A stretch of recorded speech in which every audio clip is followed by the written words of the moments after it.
আজকে আপনাদের সাথে শেয়ার করছি আমাদের থাইল্যান্ড ট্রিপের ডিটেলস। যেহেতু একটি ভিডিওতেই সব কিছু দিচ্ছি, তো ভিডিওটা একটু লম্বা হতে পারে। তো শুরুতেই আমরা আমাদের কিছু ছবি দেখে নিচ্ছি, আর এখানে আমার সব ট্রিটমেন্টের দেখা যাচ্ছে। প্রথমেই হচ্ছে থাইল্যান্ড ভিসার চেকলিস্ট, কি লাগবে আমাদের ভিসার জন্য। তো আমরা একটা এজেন্সির মাধ্যমে আমাদের ফাইল সাবমিট করেছিলাম। তো এখন হচ্ছে প্রথমে আমরা যেহেতু বাংলাদেশ বিমানে করে গিয়েছিলাম, এখানে বিমানের ভিডিওটা আমরা দেখতে পাচ্ছি। আমরা এখানে থাইল্যান্ডের সুবর্ণভূমি এয়ারপোর্টের দিকে যাচ্ছি। এইখানে আমরা হচ্ছে এয়ারপোর্টে নামার পরে এখন আমরা ইমিগ্রেশন কমপ্লিট করব, সেটার ভিডিও। তো এইখানে এখন প্রশ্ন হচ্ছে যে আমরা কি আমাদের পুরো ট্রিপটা কোনো এজেন্সির মাধ্যমে করিয়েছি কিনা। উত্তর হচ্ছে যে না, আমরা আমাদের ট্রিপটা সম্পূর্ণ নিজেরাই অ্যারেঞ্জ করেছি। শুধুমাত্র ভিসার যে হ্যাসেলটা সেটা আমরা হচ্ছে নিজেরা নিতে চাইনি। তাই জন্য ভিসার জন্য চেকলিস্টের ডকুমেন্টগুলো আমরা কসমোস হলিডেকে দিয়ে দিয়েছিলাম এবং তারা আমাদের থেকে 4,500 টাকা পার পারসন নিয়েছিল। তো এখানে সুবর্ণভূমিতে আমরা নামার পরে সেদিন রাতেই আমরা হচ্ছে ফুকেটের উদ্দেশ্যে রওনা দিই এবং সমস্ত আনুষ্ঠানিকতা সম্পন্ন করতে করতে আমাদের রাত হয়ে গিয়েছিল। তো এখানে হচ্ছে আমরা ব্যাংকক থেকে ফুকেটে যাচ্ছি, সেই সময়ের কিছু ভিডিও ক্লিপ। এখন আপনাদের আমি বলে দিচ্ছি এইখানে আপনারা কোন এয়ারলাইন্সে যেতে পারবেন ফুকেটে। এখানে ভিয়েটজেট এয়ার, যেটা VIET এদের মাধ্যমে আপনারা হচ্ছে ব্যাংকক থেকে ফুকেট, ক্রাবি এই জায়গাগুলোতে যেতে পারবেন এবং আপনারা নিজেরাই দেশে বসে এই প্লেনের টিকিটগুলো কেটে ফেলতে পারবেন। আমি যেটা করেছিলাম, আমার ক্রেডিট কার্ড দিয়ে ওদের ওয়েবসাইটে ঢুকে আমরা আমাদের কনভিনিয়েন্ট সময়ে টিকিট কেটেছিলাম এবং সত্যি কথা বলতে আমরা একটা অনেক বেশি কম খরচের মধ্যেই আমরা যেতে পেরেছিলাম। এখানে একটা বিষয় হচ্ছে যে আমি কাউকে দোষ দিব না বা কোনো এজেন্সির নামও বলবো না। আমরা এজেন্সির সাথে জিজ্ঞাসা করেছিলাম যে আপনারা আমাদের এক্ষেত্রে হেল্প করতে পারবেন কি না, কিন্তু ওনারা বলেছিল যে একই দিনে এমন সম্ভব নয়। আচ্ছা, এটা হচ্ছে আমরা ফুকেটে যাওয়ার পর দিন আমরা টাইগার পার্কে গিয়েছিলাম, সেখানের ভিডিও। তো এই জায়গাটা আমি বলবো যে আপনারা ফুকেটে গেলে বাদ দিবেন না। এটা আপনারা এমন না যে ফুকেটে যেতে হবে, আপনারা ব্যাংককেও যেতে পারেন। সবখানেই এমন জীবন্ত টাইগারের সাথে কথাবার্তা বলার বা হচ্ছে টাইগারের সাথে মিট করার বা টাচ করার একটা সুযোগ থাকে, সেটা আপনারা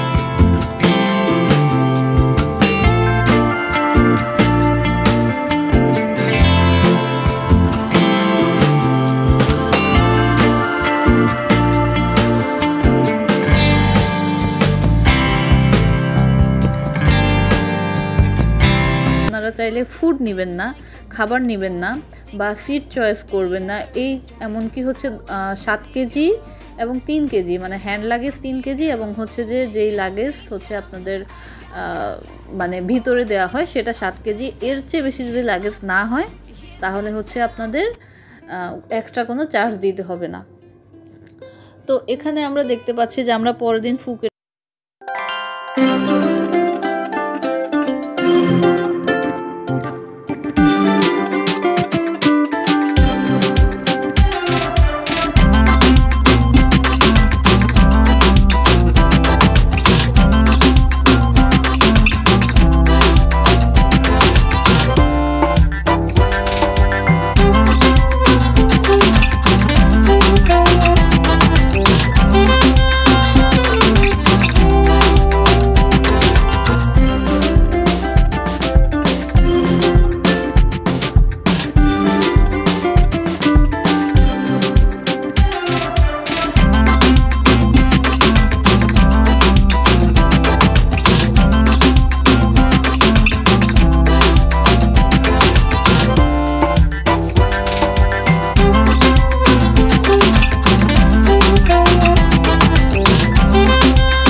বেশি ক্লিপ আমাদের নেওয়া হয়নি, তাই খুব একটা ক্লিপ নেই। এখন এডিট করতে এসে দেখলাম আসলে সেদিনের খুব একটা ক্লিপ আমাদের এখানে নেই।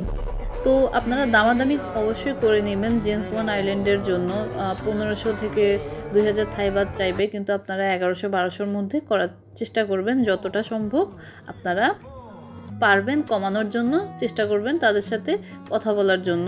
একটাই সমস্যা হয় যে তারা হচ্ছে ইংলিশ বুঝে না, সেক্ষেত্রে আপনারা গুগল ট্রান্সলেটরের সহায়তা নেবেন। আচ্ছা, তারপরের দিন আমাদের এখানে ছিল 14ই ফেব্রুয়ারি, তো তাই আমরা একটু শাড়ি পরে কালারফুল জামা কাপড় পরে একটু আমরা মজা করছিলাম বিচে, এবং সবাই একটু ফেস্টিভ মুডে ছিলাম আর কি, এবং আমাদের এরকম ড্রেস আপ দেখে সবাই মজা পাচ্ছিল। তো এই ভিডিওটা হচ্ছে আমার ফোন আমাকে বানিয়ে দিয়েছে। আসলে ওই সময় এরকম ভিডিও করার ইচ্ছা ছিল না, বা ওই ভিডিও করার প্ল্যানটা ছিল না, আসলে বেসিক্যালি প্ল্যানটা ছিল না দেখে ওইভাবে ভিডিও করা হয়নি। এখন এডিট করতে এসে যেটা বুঝলাম আসলে ওইভাবে আমাদের ক্লিপ নেওয়া হয়নি। তো যাই হোক, এরপর দিন আমরা হচ্ছে ওখান থেকে চলে গিয়েছিলাম আমরা ক্রাবিতে। তো ক্রাবিতে আপনারা এই যে এখানে এই রিসোর্টটাতে আমরা থেকেছিলাম। তো ক্রাবিতে আপনারা যেতে পারেন গাড়িতে করে, ফেরিতে করে, ইচ্ছা মতো। যেহেতু আমরা 5 জন ছিলাম, তাই আমরা একটা গাড়ি রিজার্ভ করে তারপর গিয়েছিলাম। তো এই রিসোর্টটাকে আমি খুব হাইলি রিকমেন্ড করব, কারণ দেখতেই পাচ্ছেন এই যে পাহাড়ের খুব সুন্দর ভিউ পাওয়া যায়। তো রিসোর্ট থেকে বিকালবেলা আমরা এখানে আওনাং বিচের যেই পাশের দোকানগুলো সেখানে চলে গিয়েছিলাম। তারপর দিন আমরা এখানে যাচ্ছি হচ্ছে আমাদের দেখা থাইল্যান্ড ট্রিপের সবচেয়ে সুন্দর বিচ মায়া বে, তারপরে হচ্ছে ফিফি আইল্যান্ড সেখানে। তো এই প্যাকেজটাও আমরা এর আগের দিন রাতে যখন আওনাং বিচে ঘোরাঘুরি করছিলাম, সেই সময়ে আমরা ওখানে দোকান থেকে এই প্যাকেজটা নিয়েছিলাম। তো এই প্যাকেজেও মানে আমাদের হচ্ছে সারাদিন ইনক্লুড হবে, ওরা আমাদের পিক আপ করবে আমাদের হোটেল থেকে, তারপর সারাদিন ঘুরবে, তারপর খাওয়া দাওয়া, স্নোরকেলিং সব কিছুই এখানের ভিতরে ইনক্লুডেড। এবং এরপরে এখান থেকে আমরা যে হোটেলে ফেরত যাব সেটাও ওনারা আমাদের দিয়ে আসবে। তো এই প্যাকেজটা আমি বলবো যে খুবই ভালো, মানে খুবই একটা ভালো প্যাকেজ। এটা আপনারা নিয়ে নেবেন। 1000 থেকে 1200 থাই বাতের মতো পড়বে। তো এখানে আমি হচ্ছে ঘুরে ঘুরে দেখছি জায়গাগুলো। এই জায়গাটা আসলে খুব বেশি সুন্দর, এমন মানে নীল জল, সবুজ সব কিছু মিলে মানে খুবই সুন্দর জায়গাটা। আর এইখানে হচ্ছে যে মানে অনেকেই গিয়েছে, বা অনেক ফেমাস গানের শ্যুট হয়েছে, জায়গাটা আসলে খুবই সুন্দর।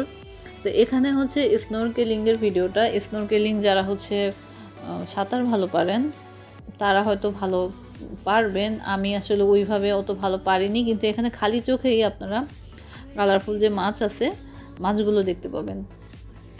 তো এরপরে ওনারা আমাদের 3-4টা বিচে নিয়ে গিয়েছিল, সেখান থেকে বিকালবেলা এই বিচটাতে নিয়ে গেছে। তো এইখানে আসলে প্রত্যেকটা বিচই সুন্দর, কোনটা রেখে কোনটার কথা বলবো, সবগুলোতেই আপনারা হচ্ছে যে এখানে সবুজ নীল সব রঙের পানি পাবেন। আর থাইল্যান্ডে আসলে মানে যেটা বলে যার যার কালচার, যার যার ড্রেস আপ তার কাছে, আপনারা যেসব ড্রেস আপে অভ্যস্ত সেভাবেই থাকবেন, এখানে যে যেরকম ইচ্ছা সেভাবে চলে। তো নিজস্ব স্বকীয়তাকে আসলে বিসর্জন দেওয়া যাবে না, যখন আমরা নর্মালি যেরকম জামা পরি সেরকমই পরেছি, আর অন্যান্যরা যেভাবে অভ্যস্ত তারা সেটাই পরেছে। তো এখানে যেটা একটা বিষয়, এখানে যে ট্রিপগুলো, এই বুকগুলো আমরা সব নিজেরাই করেছি, স্পট পারচেস করেছি বলা যায়। আমরা আগের দিন হচ্ছে এখানে ঘুরে ঘুরে বিভিন্ন দোকান পাবেন বিচের পাশে, যারা হচ্ছে পরদিনের প্যাকেজগুলো সেল করে, যে ফিফির প্যাকেজ, তারপরে হচ্ছে আপনার জেমস বন্ডের প্যাকেজ, তো ইচ্ছা মতো নিয়ে নেবেন। তো আর ওই যে বললাম এক্সট্রিম লেভেলের দামাদামি করবেন, যে আমরা হচ্ছে স্টুডেন্ট বা আমাদের কাছে খুব বেশি নেই, এই টাইপের দামাদামি করবেন। আর যে জিনিসটা হয় যে ওনারা অনেক সময় মানে থাইল্যান্ডে আসলে ইংলিশের ব্যাপারটা খুবই কম বলতে একেবারে নেই বললেই চলে। তো কমিউনিকেশনটা একটা ঝামেলা হয়ে যায়। তো এক্ষেত্রে গুগল ট্রান্সলেটর হচ্ছে লাইফ সেভিং করে। তো এখানে আমার আইফোন আমাকে হচ্ছে যে আরও একটা ভিডিও করে দিয়েছে, সেটা আমি এখানে দিয়ে দিলাম। তো টিপস আর ট্রিক্সের কথা বলছিলাম, এখানে অনেকেই হালাল খাবারের একটা সমস্যায় পড়েন। সেটার জন্য আপনারা যেটা করতে পারেন যে আপনারা 7-Eleven বলে হচ্ছে একটা সুপার শপ থাকে, এখানে গিয়ে আপনারা ফ্রুটস সহ তারপরে বিভিন্ন রকম পানি তারপরে হচ্ছে জুস এই হালাল খাবারগুলো খেতে পারেন এবং সম্পূর্ণ ন্যায্য মূল্যে। 7-Eleven আপনার থেকে কখনোই টাকা পয়সা বেশি নেবে না, তো চেষ্টা করবেন 7-Eleven-এ যেতে। আর আপনারা যখন থাইল্যান্ডে যাবেন, অনেকেই শুধু ব্যাংকক, পাতায়া, ফুকেট এই জায়গাগুলো ঘুরে চলে আসে, কিন্তু আমি বলবো যে আপনারা অবশ্যই চেষ্টা করবেন ক্রাবি রাখার, কারণ এই জায়গাটাতে 70% মুসলিম খাবার দাবার মানে অ্যাভেলেবল, খুব ভালো লাগে এই জায়গাটাতে। এখানে আমি হচ্ছে যে একটা হট স্প্রিং বলে জায়গায় গিয়েছি, এখানে প্রাকৃতিকভাবে তৈরি হওয়া একটা ঝর্ণা যেখান থেকে গরম পানি আসে, যেই জিনিসটা হচ্ছে যে আমার জন্য জীবনে প্রথমবার একটা অভিজ্ঞতা। আমি আসলে কখনো ভাবিনি যে এমন অভিজ্ঞতা জীবনে হবে। আর জায়গাটা এত সুন্দর, এতটা ঠান্ডা বাতাস, এতটাই ভালো লাগে, মানে আসলে বলে বোঝানোর মতো না। খুবই ঠান্ডা নিরিবিলি একটা আবহাওয়া। তো এই জায়গাটাতে গিয়ে আমরা হচ্ছে যে কিছুটা সময় পার করি। আর এখানে আমরা যখন হচ্ছে আমাদের রিসোর্ট থেকে যাই, আমরা হচ্ছে একটা গাড়ি নিয়ে নিই, 5 জনের বসার মতো একটা গাড়ি, যেহেতু আমাদের ট্রিপে টোটাল আমরা 5 জন ছিলাম। তো গাড়িটা হচ্ছে আমরা আগের দিন কথাবার্তা বলে ঠিক করে নিয়েছিলাম। তো এইখানে যে বিষয়টা, আমরা প্রত্যেকটা হোটেল রিসোর্ট দেশ থেকে আমরা বুক করে গিয়েছিলাম booking.com আর হচ্ছে অ্যাগোডা দিয়ে, AGO দিয়ে। তো booking.com হচ্ছে আপনাকে আগে থেকে কোনো কিছু পে করতে হয় না, কিন্তু সেকেন্ড যে ওয়েবসাইটটা বললাম সেখানে হচ্ছে আপনাকে ক্রেডিট কার্ড থেকে আপনার টাকা কেটে নেবে বুক দেওয়ার পরেই। কিন্তু এটা নিয়ে আসলে খুব একটা বেশি আপনাদের মানে ভয় পাওয়ার কারণ নেই, কারণ হচ্ছে যে এরা কখনোই আপনার টাকা মেরে দিবে না। আমরা প্রত্যেকটা হোটেল রিসোর্টে যেখানে আমরা যত টাকা দিয়ে বুক করেছি, গিয়ে একদম ঠিকঠাক মতো সেটাই পেয়েছি। কেউ আমাদের বলেনি যে আপনারা টাকা দেননি বা পে করেননি। প্রফেশনালিজমটা হচ্ছে 100%। সো আপনারা দেশ থেকেই এই জিনিসগুলো যদি বুক করে যান, হ্যাসেল ফ্রি থাকতে পারবেন অনেক বেশি। সেকেন্ডলি হচ্ছে ওখানকার রিলেটিভগুলো ওখানে গিয়ে আপনারা স্পট পারচেস করবেন, সেটা কিন্তু আপনারা দেশ থেকে পারচেস করতে পারেন। অনেক রকম অ্যাপ আছে, ওয়েবসাইট আছে, কিন্তু সেটা আসলে কনভিনিয়েন্ট হবে না আপনার হচ্ছে যে এই অর্থে যে মানে অনেক বেশি টাকা হয়ে যাবে, টাকা চাইবে বা থাইবাদ দিতে হবে দেশ থেকে যদি করেন। কিন্তু ওখানে স্পট পারচেস করলে আপনি কিছুটা কমিয়ে নিতে পারবেন, এটা একটা বিষয়। এরপরে যেটা বললাম হালাল খাবারের জন্য 7-Eleven আছে। আর একটা বিষয় হচ্ছে আপনি ওখানে কিভাবে চলাফেরা করবেন। চলাফেরা করার জন্য আমাদের দেশে উবারের মতো ওখানে একটা অ্যাপস আছে, গ্র্যাব, GRAB, গ্র্যাব। সেই অ্যাপসের মাধ্যমে আপনারা গাড়ি বুক করে এক জায়গা থেকে এক জায়গায় যেতে পারেন, এমনকি সেটার মাধ্যমে আপনারা খাবারও অর্ডার করতে পারেন। তো গ্র্যাবের বাইরে হচ্ছে আপনারা টুকটুক আছে, তারপরে 5-6 সিটের বড় গাড়ি, যেটাকে আমরা হায়েস্ট বলি, ওই টাইপের গাড়িও আছে। কিন্তু ওগুলো আসলে চেষ্টা করবেন অ্যাভয়েড করার, কারণ ওগুলো আসলে একটু বেশি, মানে হায়েস্ট দেখা যাচ্ছে যে 10 সিটের একটা, কিন্তু আপনাদের মানুষ হচ্ছে 5 জন, সেক্ষেত্রে আপনাদের পুরোটাই বুক করে নিতে হচ্ছে। তো এটা আসলে আমার কাছে কস্ট ইফেক্টিভ মনে হয় না। এক্ষেত্রে আপনারা চেষ্টা করবেন যে যতজন মানে গাড়ির যতটা সিট ততজন মানুষ মিলে যাওয়ার। এর বাইরে হচ্ছে আপনারা টুকটুক যেটা, এটাতে কখনোই উঠবেন না, কারণ তারা একটু স্ক্যামার হয়, অনেক সময় আপনার হচ্ছে বেশি টাকা নেয়। এজন্য গ্র্যাব আমার কাছে সবচেয়ে ভালো মনে হয়েছে। তো আর গ্র্যাব এরা খুবই প্রফেশনাল, যখন যেখানে যেতে চান যেতে পারবেন। তো এইখানে হচ্ছে আমরা ক্রাবিতে এটা হচ্ছে একটা রাবার বাগান এবং পাম বাগান। এখানে আমরা হচ্ছে ঘুরে ঘুরে একটু মানে এখানে ভিডিও করছিলাম, ছবি টবি নিচ্ছিলাম এরকম। তো ক্রাবি আসলে আমার সবচেয়ে সুন্দর লেগেছে এবং ভালো লেগেছে। এই ক্রাবি মানে অত ক্রাউডেড না, খুব বেশি মানুষ ওখানে যায় না, একটা শান্তি আবহাওয়া আছে আর কি এখানে। আর এইখানেই হচ্ছে যে মানে আপনাদের খাওয়া দাওয়া নিয়ে কখনো সমস্যা হয় না, একটু আমার কাছে মনে হয় রিজনেবল, ফুকেট থেকেও এটা আমার কাছে রিজনেবল মনে হয়েছে। আর স্পেশালি যে রিসোর্টে আমরা ছিলাম, এত ছোট একটা রিসোর্ট কিন্তু মানে এতটা শান্তি, এতটা আরাম, সন্ধ্যা 7টার পর মনে হয় যে আশেপাশে কেউ নেই, মানে একদম গ্রামের পরিবেশের মতো। খুব ভালো লেগেছে আমার, আসলে এই জায়গাটা খুব ভালো লেগেছে। আমি যদি আবার কখনো যাই ইনশাল্লাহ ক্রাবিতে যাব। তো এখানে আমরা হচ্ছে যে একটু ভিডিও করছিলাম, আমাদেরকে অ্যানিদি আর সম্পাদি ভিডিও করে দিচ্ছিল। তো এই এই এই দিনে হচ্ছে আমরা ক্রাবিতে হট স্প্রিং, তারপরে হচ্ছে একটা পুল আছে পাশেই, সেই পুলটাতে ঘুরেছি। তারপরে একটা কিংকং পার্ক আছে আমাদের ছোটোবেলার, এই পার্কগুলোতে ঘুরেছি। তারপরে এখানে ওয়াট আরুন বলে হচ্ছে একটা বুদ্ধিস্টদের টেম্পল আছে, সেটা আমরা দেখতে গিয়েছিলাম। এটা আপনারা দেখতে পাচ্ছেন, এখানে খুব সুন্দর সুন্দর এই টেম্পলগুলো আছে, আপনারা ঘুরে বেড়াতে পারেন। আর এটা তো হচ্ছে হট স্প্রিং। এখানে যদি আপনারা গিয়ে মানে কিছুক্ষণ থাকেন এই পানির মধ্যে, আপনাদের মনে হবে যে শরীরের সব ব্যথা চলে যাচ্ছে, মানে শরীরের জয়েন্টের যে ব্যথাগুলো আছে সেগুলোও চলে যাচ্ছে, এরকম মনে হয়। আচ্ছা, এইখানে হচ্ছে যে আমরা ফুকেটে একটা রিসোর্টে ছিলাম আন্দামাত্রা নামে। তো আমি এই রিসোর্টটাকে হাইলি রিকমেন্ড করব, যদিও এটা একটু এক্সপেন্সিভ, বাংলা টাকায় আমাদের 9,000 থেকে 12,000 টাকার মতো পড়েছে, কিন্তু এখানে আপনি সব রকম সুবিধা পাবেন। এত সুন্দর, এখান থেকে আপনারা পাতং বিচের ভিউ থেকে শুরু করে সব কিছু পাবেন।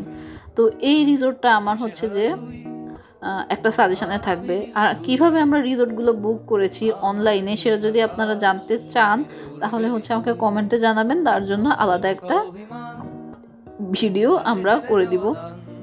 তবে যেটা বলেছি, আমরা দেশ থেকেই হোটেল রিসোর্ট সব কিছু বুক করে গিয়েছি এবং নিজেরা করেছি, কোনো এজেন্সির সাহায্য ছাড়া নিজেরাই করেছি। তো এই তো আমাদের থাইল্যান্ড ট্রিপ আসলে টোটাল ছিল 9 দিনের। 9 দিনে তো আসলে একটা দেশ পুরোপুরি ঘুরে দেখা যায় না, কিন্তু খুব বেশি ভালো লেগেছে আমাদের কাছে। কারণ থাইল্যান্ডে অনেকে শপিংয়ের জন্য যায়, অনেকে রিল্যাক্সেশনের জন্য যায়, কিন্তু আপনারা ওসব কিছু বাদ দিলে শুধুমাত্র দেখার মতো একটা দেশ যদি চিন্তা করেন, এশিয়ার ভিতরেই আপনারা যদি একটা উন্নত, অনেক বেশি উন্নত কান্ট্রি কেমন হয় সেটা যদি আপনারা চান, তাহলে হচ্ছে আপনারা এই দেশটাতে যেতে পারেন। তো এখানে আমার ওই ফিফি আইল্যান্ডের কিছু ভিডিও ক্লিপ দেখা যাচ্ছে। তো আর যেটা হচ্ছে যে এখানে এই ফিফির পরে আমরা যে আইল্যান্ডটাতে গিয়েছি সেটা। আচ্ছা, এখানে একটা কথা যে আমরা পাতায়াতে যাইনি। কেন পাতায়াতে যাইনি? কারণ হচ্ছে যে আমরা 9 দিনের ভিতরে পাতায়াতে যদি যেতাম আমাদের হচ্ছে সময়টা আর কভার হতো না, সেটার জন্য আমরা পাতায়াতে যাইনি। আর যেটা হয়, ফুকেটের এবং ক্রাবিরদের বিচ দেখলে আপনাদের কাছে আসলে পাতায়াটা হয়তো অতটা ভালো নাও লাগতে পারে। আর এরপরে আমরা এবার ব্যাংককে গিয়ে একদিন সারাদিন ছিলাম, তারপর দিন হচ্ছে আমাদের ফ্লাইট ছিল। এই যে এখানে ব্যাংককে আমরা চায়না টাউনে ঘুরে বেড়াচ্ছি। আর এটা হচ্ছে ব্যাংককে একটা খুব সুন্দর restaurant, bubble in the forest নাম। তো এখানে আমার ইচ্ছা আছে আমি যদি পরে আরও একবার যাই, আমি আসলে ব্যাংককে ওভাবে যাব না, কারণ আমার কাছে আসলে এই যে ম্যানমেড বিউটি, যেটা বড় বড় অট্টালিকা, তারপর বড় বড় বাজার, মার্কেট, এগুলোর যে আমার কাছে আসলে ন্যাচারাল যে বিউটি, সেটাই বেশি প্রেফারেবল। তো সেটার জন্য আমি এরপর এবার গেলে ব্যাংককে আমার আসলে যাওয়ার ইচ্ছা নেই। আর হচ্ছে যে ব্যাংককে আমরা যেই হোটেলটাতে ছিলাম সেই হোটেলটা মানে এয়ারপোর্টের খুব কাছে, এবং ওখান থেকে আমরা খুব ইজিলি এয়ারপোর্টে যাওয়া আসা করতে পেরেছি। আপনারা যদি নাম জানতে চান হোটেলটার এবং কিভাবে বুক করেছি সেটা যদি জানতে চান, আমাকে কমেন্ট করবেন, আমি হচ্ছে আপনাদের জানিয়ে দিব। আচ্ছা, এরপরে হচ্ছে আপনারা চেষ্টা করবেন ক্রেডিট কার্ড নিয়ে যাওয়ার ওখানে, কারণ ম্যাক্সিমাম আপনারা রেস্টুরেন্টের বিল বলেন বা অন্য যে কোনো বিলের জন্য আপনারা হচ্ছে ক্রেডিট কার্ড ইউজ করতে পারবেন। এখানে ভিডিওটা দেখা যাচ্ছে যে আমরা ব্যাংককের দিকে চলে যাচ্ছি ক্রাবি থেকে। তো যেটা বলছিলাম, আপনারা ক্রেডিট কার্ডটা নিয়ে যাবেন এবং ক্রেডিট কার্ডের লিমিট একটু বাড়িয়ে নেবেন ব্যাংক থেকে। তো ক্রেডিট কার্ড ইউজ করে ওখানে আপনারা অনেক জায়গাতেই পারচেস করতে পারবেন, এবং তার বাইরে হচ্ছে আপনারা কিছু থাই বাত নেবেন, সেটা আপনারা সুবর্ণভূমি এয়ারপোর্ট বা যেই এয়ারপোর্টে আপনারা ল্যান্ড করেন সেখান থেকে নিতে পারবেন। বাট আমার সাজেশন হলো কখনোই এয়ারপোর্ট থেকে ডলার বলেন বা হচ্ছে ইউরো বলেন বা থাই বাথই বলেন, এগুলো হচ্ছে যে না ভাঙানোটা মানে এক্সচেঞ্জটা না করালেই বেটার। কারণ এয়ারপোর্টে হচ্ছে আপনারা অত ভালো রেট পাবেন না, ভালো রেট পাওয়া যায় হচ্ছে এয়ারপোর্টের বাইরে লোকাল দোকানগুলোতে। আচ্ছা, এবার আসি শপিংয়ের বিষয়টা। আপনারা কখনোই ট্যুরিস্ট স্পট যে জায়গাগুলো হয়, যেমন হচ্ছে ফুকেট, ক্রাবি, এই জায়গাগুলোতে কখনো শপিং করবেন না। কারণ এই জায়গাগুলোতে শপিং হচ্ছে অনেক বেশি এক্সপেন্সিভ হয়ে যায়। শপিংয়ের জন্য আপনারা হচ্ছে এখানে ব্যাংককে শপিং করবেন। ব্যাংককে হচ্ছে একটা কেবলমাত্র শনিবার এবং রবিবার একটা উইকেন্ড মার্কেট বসে। এখানে আপনারা সস্তায় অনেক ভালো ভালো জামা কাপড়, জুতা, ব্যাগ, তারপরে হচ্ছে যে মানে ড্রাই ফ্রুট, এগুলো পেয়ে যাবেন। এরপরে আপনারা হচ্ছে যে প্লাতুনাম বলে একটা জায়গা আছে, সেখানে যেতে পারবেন। এমকেবি আছে, এগুলোতে ঘুরতে পারবেন। কিন্তু ব্যাংক শপিংয়ের জন্য ব্যাংকক বেস্ট। আচ্ছা, এখানে আমরা হচ্ছে ব্যাংককে যাওয়ার পরে আমরা এখানে মানে মজা করছি। আর এখানে চায়না টাউন বলে একটা আছে, সেখানে চায়না টাউনে আমরা ঘোরাঘুরি করছি। এখানে অক্টেভ বলে একটা রুফটপ রেস্টুরেন্টের উপরে আমরা উঠছি। ওখান থেকে আমরা পুরা ব্যাংকক শহরটাকে দেখব পাখির চোখে। প্রায় 45 তলার উপরে হচ্ছে যে এখান থেকে আমরা ব্যাংকক পুরো শহরটা দেখতে পাবো। তো এখানে পাখির চোখে ব্যাংককটাকে দেখতে খুবই সুন্দর লাগে, এবং ব্যাংকক খুবই সাজানো গোছানো একটা মানে পশ সিটি বলতে যেটা বোঝায়, এরকম একটা পশ সিটি আর কি। আর এখানে আপনারা যেমন একটা মসজিদ দেখতে পেয়ে আমরা এখানে ভিডিও করেছি। আমরা এখানে গ্র্যাবে করে ব্যাংকক পুরো শহরটা প্রথম দিন ব্যাংককে যাওয়ার পরে প্রথম দিন আমরা ঘুরে দেখেছি। আমরা চায়না টাউন গিয়েছি, অক্টেভে গিয়েছি, তারপর বিকালে শপিং করেছি। ব্যাংককে সারাদিনই আমাদের ব্যস্ততার মধ্যে কেটেছে। তো ব্যাংককেও একটু হালাল খাবার দাবার খুঁজে পেতে একটু সমস্যা। আর ওরা হচ্ছে সব খাবারই একটা সস টাইপের দেয়, এটার স্মেলটা আসলে সবাই ওভাবে নিতে পারে না। মানে আমার নিজেরও একটু কষ্ট হচ্ছিল খাওয়া দাওয়ার জন্য। তো আপনারা যেটা করবেন, অবশ্যই ফ্রেশ ফ্রুটস খাবেন। একবার যদি থাই ফ্রুটের স্বাদ পান, মানে আপনার কাছে আসলে মনে হবে যে আমরা মানে আসলে এতদিন কেন এগুলো খেতে পাইনি। আম বলেন, তারপরে হচ্ছে পেঁপে বলেন, তরমুজ বলেন, আনারস বলেন, প্রত্যেকটা ফলই অত্যন্ত মিষ্টি এবং অত্যন্ত টেস্টফুল এবং হচ্ছে যে ফ্রেশ। তো আপনারা চেষ্টা করবেন যে ফ্রুটস বেশি বেশি করে খাওয়ার। আর এর বাইরে হচ্ছে যে ভুট্টা থাকে, এগুলো খেতে পারেন। আর এই তো, আর হচ্ছে যে 7-Eleven থেকে আপনারা হচ্ছে কলা, পাউরুটি এসব কিনে খেতে পারেন যদি হালাল খাবারের একটা ইস্যু থাকে তাহলে। আর ব্যাংকক পুরো শহরটাই অনেক বেশি সুন্দর। এখানে আপনারা মেট্রোতে করে ঘুরে বেড়াতে পারেন, আমরা সেটাই করেছিলাম। ব্যাংককে মেট্রো স্টেশনে মেট্রোতে করে ঘুরে বেড়ালে এক জায়গা থেকে আরেক জায়গায় কমের ভিতরে ঘুরতে পারবেন। তো এই যে এখানে ব্যাংককের নদী যেটা, সেই নদীর পাশে আমি এখানে দাঁড়িয়ে আছি। তো এই তো আমরা এখানে ছবি তুলছি। আর এরপরে এটা হচ্ছে আমরা যেই গ্র্যাব যেটা উবারে নিয়েছি। আচ্ছা, আপনারা অবশ্যই সানস্ক্রিনটা অ্যাপ্লাই করতে ভুলে যাবেন না, কারণ ওখানে প্রচণ্ড রোদ।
যাবেন, ছাতা নিয়ে যাবেন।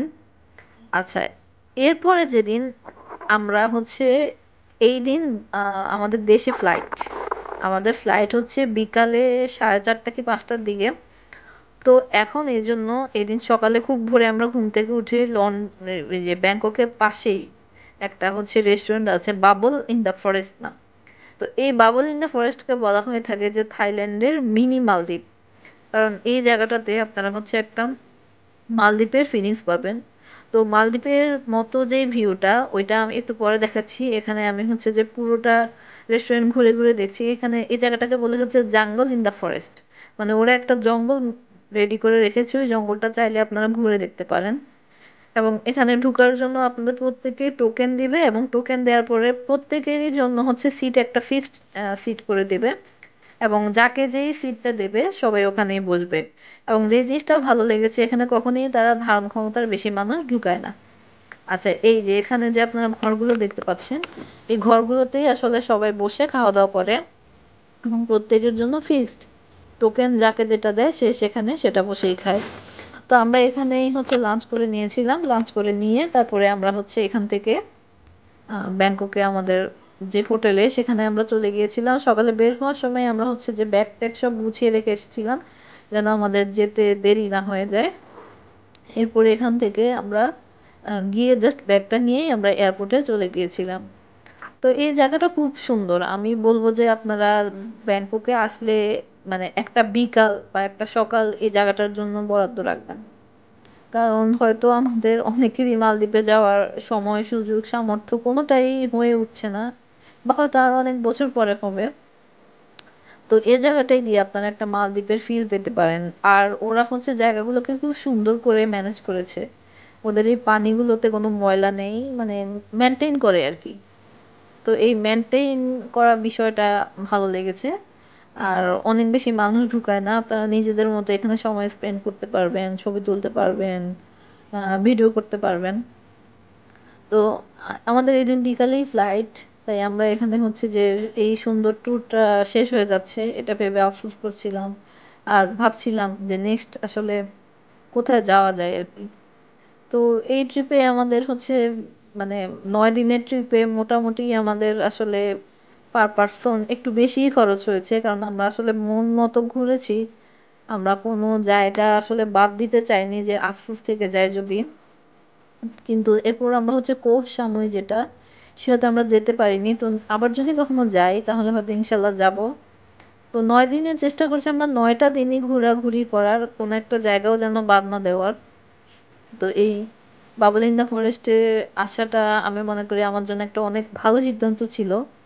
কারণ এখান থেকে আমি হচ্ছে মালদ্বীপের একটা ছোটখাটো ফিল পেয়ে গিয়েছিলাম আর কি।